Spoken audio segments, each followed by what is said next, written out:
रामपुर नामक गांव में सुरेश और उसकी पत्नी नीलू रहा करते थे। सुरेश के पास एक जमीन का टुकड़ा था जिस पर वह खेती किया करता था और साथ में ही जमींदार के यहाँ मजदूरी का काम करके अपने घर का गुजर बसर करता था। उस गांव का जमींदार बहुत ही लालची था, किसी पर भी दया नहीं करता था।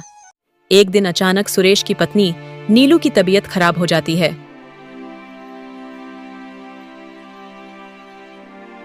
सुरेश अपनी पत्नी नीलू को अस्पताल लेकर जाता है। नीलू बेसुध अवस्था में अस्पताल के पलंग पर पड़ी हुई थी। डॉक्टर नीलू का चेकअप कर सुरेश को बताते हैं, तुम्हारी पत्नी को पेट में दिक्कत है, उसका जल्दी से ऑपरेशन करना होगा। ऑपरेशन के लिए 10,000 रुपये लगेंगे। तुम जल्दी से 10,000 रुपये जमा करवा दो ताकि जल्द से जल्द तुम्हारी पत्नी का इलाज हो सके। मुझे जल्दी से 10,000 रुपये का इंतजाम करना होगा, पर मेरे पास तो अभी 1,000 रुपये भी नहीं है। हाँ, मुझे जमींदार साहब से ही मदद मांगनी चाहिए।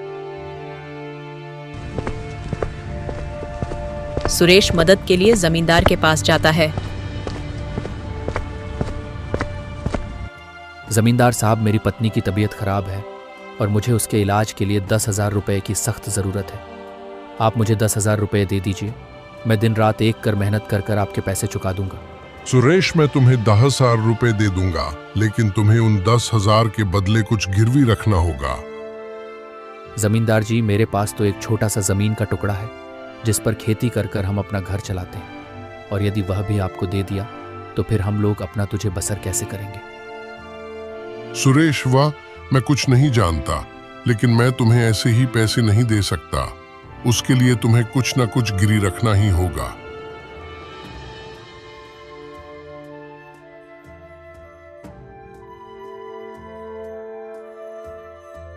सुरेश ना चाहते हुए भी अपनी जमीन को जमींदार के पास गिरवी रखकर 10,000 रुपये लेकर अस्पताल पहुंचता है और अपनी पत्नी नीलू का ऑपरेशन करवाता है।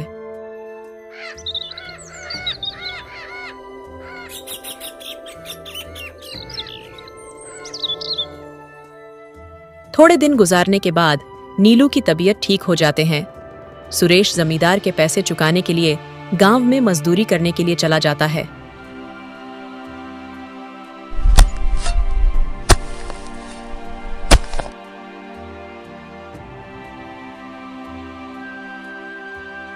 नीलू, मुझे माफ करना। मैं अपनी गरीबी में तुम्हें भी पीस कर रख दिया है। तुम्हें मेरी वजह से ऐसी जिंदगी जीनी पड़ रही है जहां सारी सुख सुविधा तो छोड़ो, 2 वक्त का खाना भी ठीक से नहीं मिल पाता है। परेशान मत होइए, मेरी यह जिंदगी है, मैं इसी में खुश हूँ, आपके साथ नहीं। जी, मैं तो जो है उसी में खुश हूँ। नहीं नीलू, मैं दिन रात मेहनत करने के बावजूद भी तुम्हें 2 वक्त का खाना भी नहीं दे पाता हूँ, और मैं गांव में मजदूरी करने भी जाता हूँ तो मुझे उसके भी पैसे ढंग से नहीं मिलते। मुझे तो लगता है मुझे अब शहर जाकर ही काम करना होगा, तभी शायद जमींदार के पैसे भी चूक पाएंगे और हम अपनी जमीन को जमींदार से छुड़ा पाएंगे। आप यदि शहर काम करने चले जाएंगे तो मैं यहाँ के लिए क्या करूँगी? आप अकेली शहर में कैसे रहोगे? मैं भी आपके साथ चलूंगी। नहीं नीलू, मुझे शहर जाकर काम ढूंढकर काम करना ही होगा। नीलू, शहर में ना हमारा कोई मित्र है और ना ही कोई रिश्तेदार। मैं तुम्हें यहाँ से लेकर गया तो तुम्हें कहाँ रखूंगा? जब मैं शहर में कोई अच्छा सा रहने का ठिकाना नहीं ढूंढ लेता तब तक तुम्हें गांव में ही रहना होगा, और मैं पैसे कमाकर जमींदार को देकर अपनी जमीन छुड़ा लूंगा।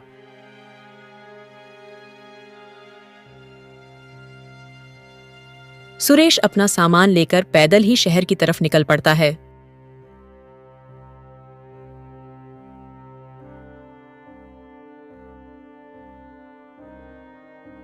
पूरे दिन चलने के बाद सुरेश शहर तक पहुंच जाता है। चलो, शहर में तो आ गया, अब रहने का ठिकाना ढूंढ लेता हूं। शहर में ना उसका कोई मित्र था और ना ही कोई रिश्तेदार। सुरेश कहीं जगह होटल में तलाश करता है, लेकिन सुरेश के पास इतने पैसे नहीं थे कि वह होटल में रह सके। सुरेश सस्ती जगह ढूंढने में लग जाता है। तभी सुरेश को एक व्यक्ति दिखाई देता है जो अपने घर के बाहर बैठा था। अरे भाई, मैं इस शहर में नया आया हूं, क्या मुझे तुम्हारे घर पर रहने के लिए थोड़ी सी जगह मिल सकती है? अरे भाई, तुम इस शहर में नहीं आए हो तो मैं क्या करूं? एक तो तुम अनजान हो, दूसरा चोरी कर कर भाग गए, तो मैं कहां तुम्हें ढूंढता फिरूंगा। जाओ भाई, जाओ, कहीं और जाकर अपना ठिकाना ढूंढो। सुरेश को बहुत गुस्सा आता है और वह बिना कुछ कहे वहां से चला जाता है। थोड़ी आगे जाने पर सुरेश को एक औरत दिखाई देती है।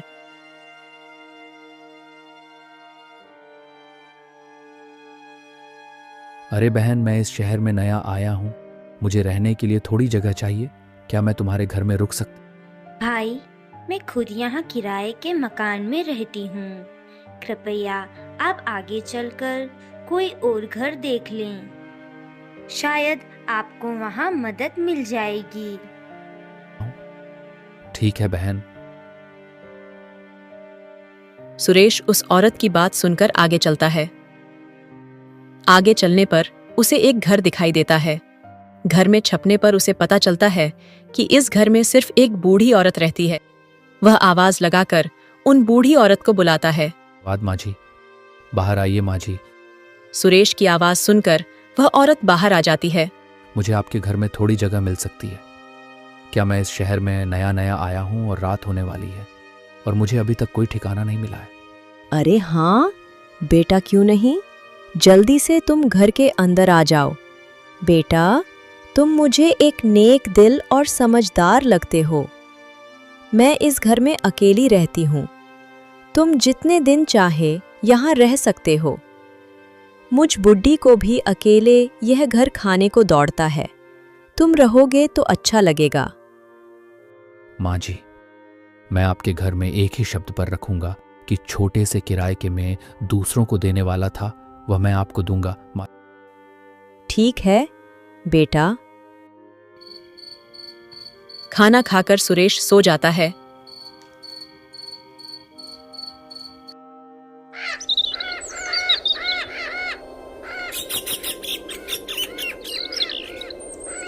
अगले दिन से सुरेश शहर में काम ढूंढने निकल जाता है।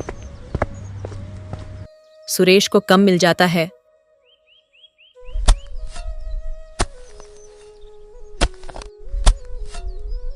सुरेश काम को पूरी लगन से करता है। वह सेठ के किसी भी काम को मना नहीं करता है। काम के प्रति सुरेश की यहाँ लगन देखकर उसका सेठ उसे अच्छे पैसे पर काम पर रखता है। कुछ दिन ऐसे ही गुजर गए। सुरेश अपने कमाए हुए पैसों को एक पोटली में जमा करते रहता। सुरेश के पास 10,000 रुपये जमा हो जाते हैं।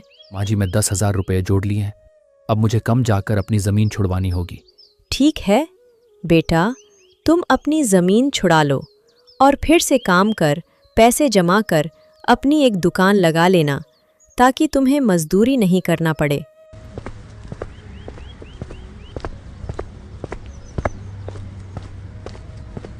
सुरेश पैसे लेकर अपने गांव जाता है।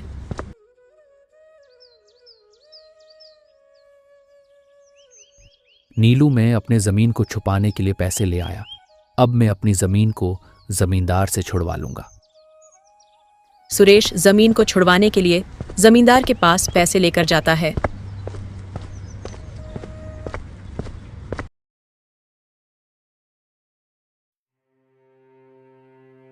जमींदार साहब, ये लीजिए आपके 10,000 रुपए।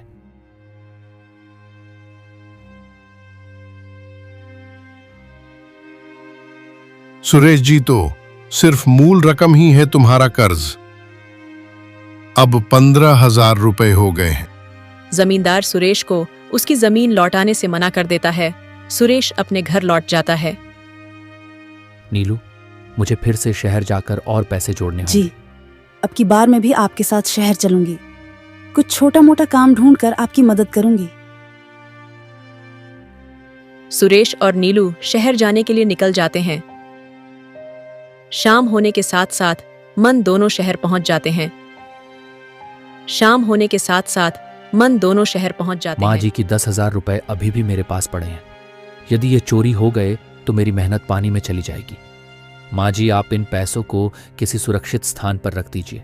बेटा, मैं सुरक्षित स्थान पर इन पैसों को कहाँ रखूंगी? तो हमारे यहाँ सारे लोग करोड़ी मल के यहाँ अपनी कीमती चीज संभालने के लिए रखते हैं। सब कहते हैं वह बहुत ही ईमानदारी व्यक्ति हैं। तो उनके पास अपने पैसे सुरक्षित रख सकते हो। ऐसी बात है तो माँ जी, मैं उन्हीं के पास अपने यह पैसे रख दूंगा और बाकी के पैसे जमा कर कर जब मैं अपनी जमीन छुड़वाने गांव जाऊंगा तो उनसे वह पैसे ले लूंगा।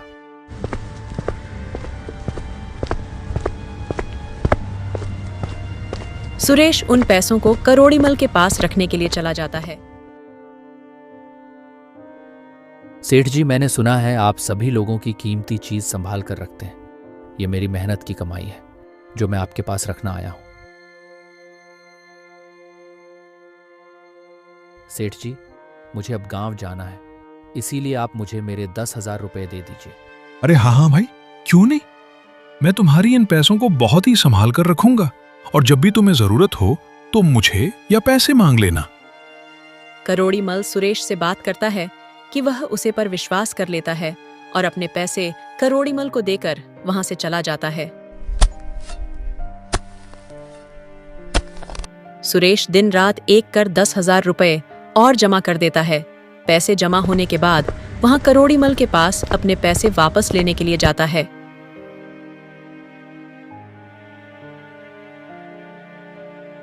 10,000 रुपये? अरे भाई, तुम कौन हो? मैं तो तुम्हें आज से पहले कभी नहीं देखा और तुमने मुझे कब 10,000 रुपये दिए?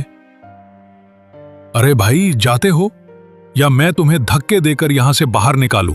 सुरेश उदास होकर घर वापस लौट आता है और घर आकर बुढ़ी माँ जी से कहता है, माँ जी, करोड़ीमल ने मेरे पैसे देने से मना कर दिया है और तो और वह तो मुझे पहचानने से भी इनकार कर दिया। मुझे माफ करना बेटा, यह सब मेरी वजह से हुआ है जो तुम्हारी इतनी मेहनत की कमाई बर्बाद हो गई। सारे लोग तो उन करोड़ीमल की बहुत तारीफ करते हैं, तो मुझे लगा कि वह बहुत ईमानदार है। सुरेश उदास हो जाता है क्योंकि उसने जो दिन रात कर मेहनत कर एक एक पैसा जोड़ा था वह सब तो करोड़ीमल के लालच के भेंट चढ़ गया था। सुनिए जी, आप इस तरह हार मान लेंगे तो कोई हल नहीं निकलेगा। मुझे एक तरकीब दिमाग में आई है। यदि यह काम कर गई तो आपकी मेहनत की रकम हमें वापस मिल सकती है। नीलू सुरेश और माजी को अपनी तरकीब बताती हैं।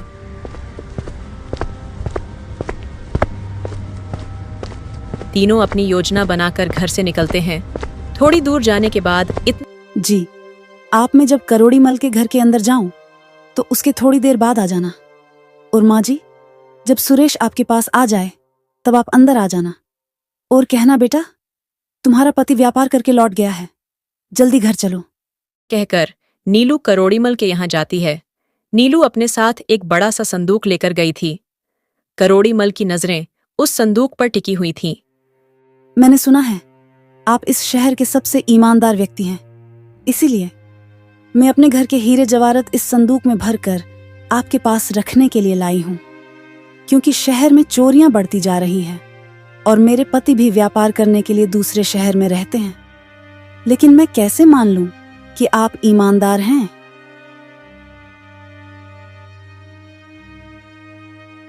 तभी सुरेश वहां आ जाता है। सुरेश को आता देखकर करोड़ीमल मन में विचार करता है कि मैं इसे पैसे दे दूं तो मैं अपनी ईमानदारी का सबूत इस औरत को दे दूंगा, फिर ये सारे हीरे जवाहरात मुझे दे देगी। अरे सुरेश, आओ आओ। कल मैंने तुम्हें भगा दिया था, पर कल रात ही मुझे तुम्हारे जाने के बाद याद आया कि मैंने तुम्हारे पैसे सुरक्षित रखे थे। तुम अपने पैसे ले जाओ। करोड़ीमल अपनी तिजोरी से पैसे लाकर सुरेश को दे देता है। देखा आपने, मैंने इस व्यक्ति के पैसे संभाल कर रखे थे जो आपके ही सामने। मैंने अभी उसे लौटाए हैं। सुरेश अपने पैसे लेकर वहां से चला जाता है। करोड़ीमल के इतना कहते ही माजी नीलू को बुलाने आ जाती है और नीलू के पास आकर कहती हैं, अरे बहू, तुम्हारा पति शहर से व्यापार कर कर लौट आया है, जल्दी घर चलो। माजी के इतना कहते हैं नीलू अपना संदूक उठाती है और वहां से चल देती है। ये बूढ़ी औरत थोड़ी देर बाद नहीं आ सकती थी। थोड़ी देर में मेरे पास बहुत सारे हीरे और जेवरात आने वाले थे। करोड़ीमल को कुछ भी नहीं मिलता है और वह मुंह ताकता रह जाता है। सुरेश अपने पैसे को लेकर अपने गांव वाली जमीन छुड़ा लेता है और बचे हुए पैसे से अपनी एक छोटी सी दुकान लगा लेता है, जिससे अब उसे मजदूरी नहीं करनी पड़ती थी और उसके घर का गुजारा उसकी दुकान से आसानी से चल जाता था।